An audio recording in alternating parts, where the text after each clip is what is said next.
Today's recipe calls for fresh blueberries and a lemon. I'm going to show you how to make a lemon blueberry loaf with a lemon glaze. It's really easy to execute and it comes out super soft. So with that said, let's get started.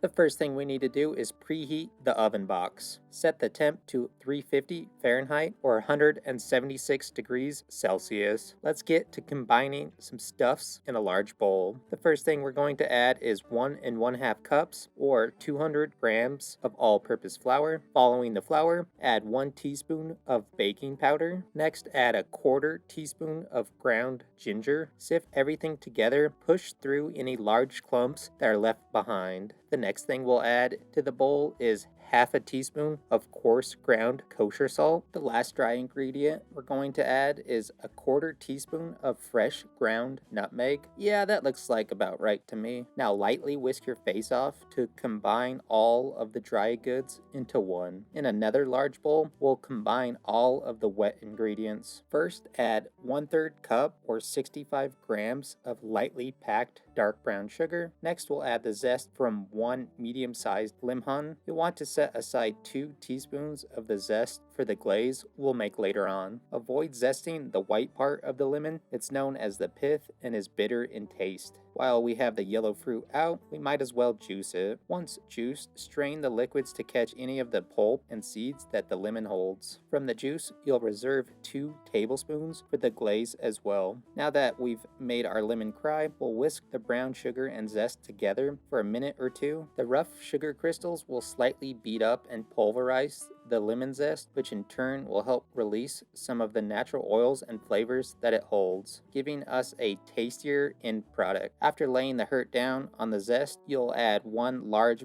room temperature egg. Really whisk your face off to dissolve the brown sugar in the liquid of the egg. Following all that hard work, add 2 teaspoons of vanilla extract. Add 1/2 cup or 118 mils of milk of your choosing. And lastly, 1/3 cup or 178 mils of vegetable oil. Oh yeah, don't forget to add the juice from the lemon that we squeezed earlier. Whisk your face off to incorporate everything together. Now it's time to combine the dry ingredients with the wet. I like to add the dry to the wet, and I also like to do this in 2 steps. Add 1/2 of the dry goods and give it a quick mix up until things are just combined together. Once that has been accomplished, add the last 1/2 of the dry business. Mix until you can't see any more flour and you have a nice, smooth looking consistency. It's imperative to not overmix the batter. Doing so will create too much gluten, which will give us a tougher and drier loaf. To a bowl, add 1 cup or roughly 250 grams of fresh blueberries. Next, add 1 tablespoon of cornstarch to the holding device. Shimmy and shake the bowl around to coat all the berries in the starch. Doing this will help the blueberries become stuck in the loaf while it bakes, preventing them from sinking to the bottom of the pan. Once everything looks covered in the cornstarch, add it to the bowl of batter.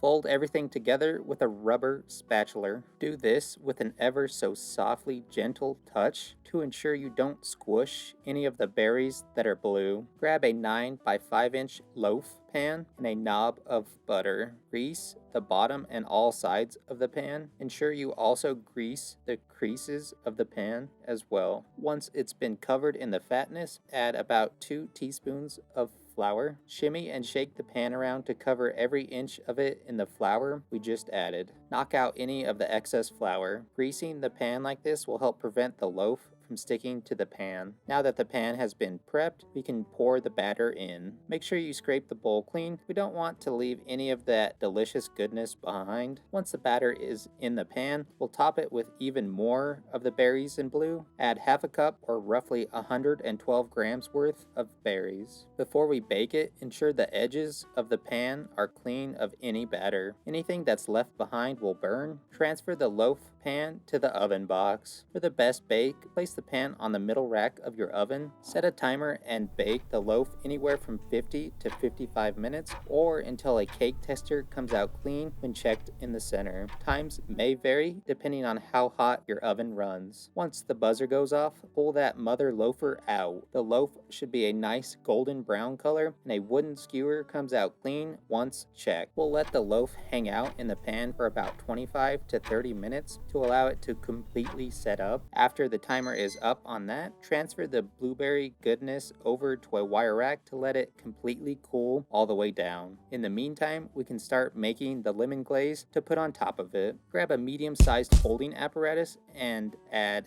half a cup or 50 grams of powdered sugar, the reserved lemon zest from earlier, a small pinch of kosher salt to taste. Next, add in 1 to 2 teaspoons of lemon juice that we have saved from earlier. Whisk your face off to bring everything into a nice, smooth, and velvety consistency. I wanted my glaze to have that extra lemon flavor, so I added all the lemon juice I had. If you're doing that, you may need to add more powdered sugar to hit the consistency we're going for. You can substitute the lemon juice for milk or water if you forgot to save some. Give it a few tastes and adjust it as needed. If your loaf is sticking to the wire rack, tap it on your work surface to break it free. I recommend placing the wire rack over a half sheet tray before you start glazing. This will make the cleanup process that much easier. Trust me, I've made that mistake way too many times now. Glaze your loaf in whatever way that strikes your fancy, from side to side or long ways works as well. Use as much glaze as your little blueberry heart desires. Now that our loaf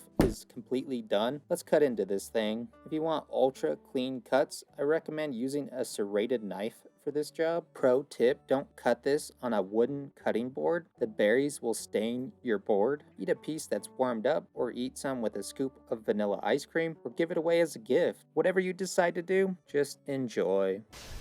Alright, now that our lemon blueberry loaf is done, let's give it the old taster-oo. First, let's check it out though. It came out nice and aesthetically pleasing. The blueberries are popping with that sweet purple color. I don't know why they call them blueberries, but you know. Then we get a little pop of yellow as well in our glaze. And the glaze as well makes it just look super tasty and inviting, like you want to eat it. We got some nice golden brown color as well to it. And it looks like it's going to be super soft and just looks really tasty. And this is getting heavy now, so let's give it a shot. Our lemon blueberry loaf came out super tasty.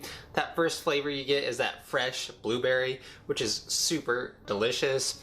Then we get a slight bit of sweetness. That lemon juice and lemon zest add that punch of acid and that lemon flavor to help counterbalance all of that. Then we get a little bit of flavor from the caramelization on the outside of our bread. The glaze on top also brings a little bit of sweetness, and of course that lemon flavor. Texture-wise, it's super soft, moist, and tender. Overall, it's just really good, and I'm taking it with me. This loaf is perfect for anybody that wants to dip their little toesies in the water of the baking world, because it's super simple to execute and comes out really great.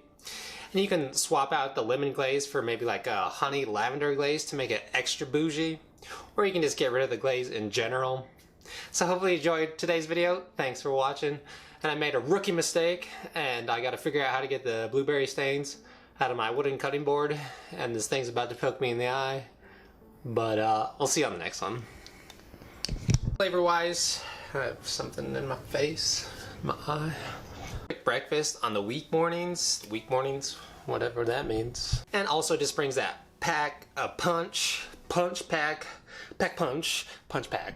Alright, now that our lumen